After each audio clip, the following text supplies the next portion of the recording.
ఈ 3 స్టేజీల్లోనే రావాలి sir.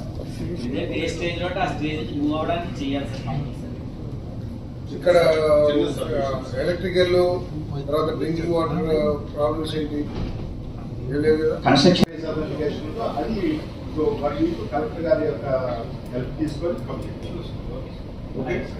Next Bheemili face authentication అవుతుంది సార్. ఇప్పుడు కన్స్ట్రక్షన్ చేసి విశాఖపట్నంలో 1836 ఇల్లు మాత్రం ఫేస్ అథెంటికేషన్ చేయించారు. 1000 ఉంటుంది సార్. చాలా 7,000 అంటే కట్టలేదని అంటున్నారు. ఇప్పుడు 50 ఈ బౌన్స్ అవర్ ముందు వచ్చినవన్నీ కూడా ఫేస్ అథెంటికేషన్ సార్. ఇప్పుడు యాజ్ పర్ ఆన్లైన్ ప్రకారం లేఅవుట్ లో ఇప్పుడున్న స్టేజ్ లో చేసేసి అది ఓకే అంటే కాంట్రాక్ట్ లిస్ట్ ఇస్తే అది కట్టేస్తారు.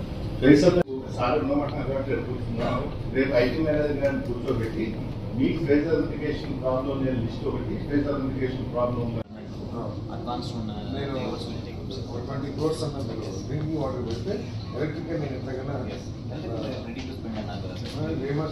మార్నింగ్ అయితే బిఎల్ ఎల్ఎల్ ఆర్ఎల్ ఇవన్నీ చేస్తాం. చేసేస్తాం సార్.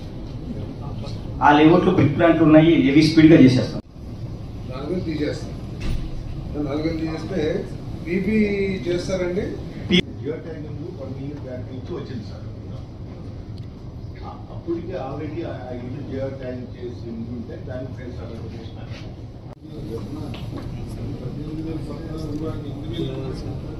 చెప్పింది కదా. గ్రీన్ కాంక్రీట్ 1700 ఫీల్ చేస్తున్నారు సార్. ఇంకోటి కార్డ్స్ వివేక్ ఇచ్చాం సార్. అది మార్చేసి పని చేయట్లేదు అని చెప్పి కోయోకి ఇచ్చాం సార్.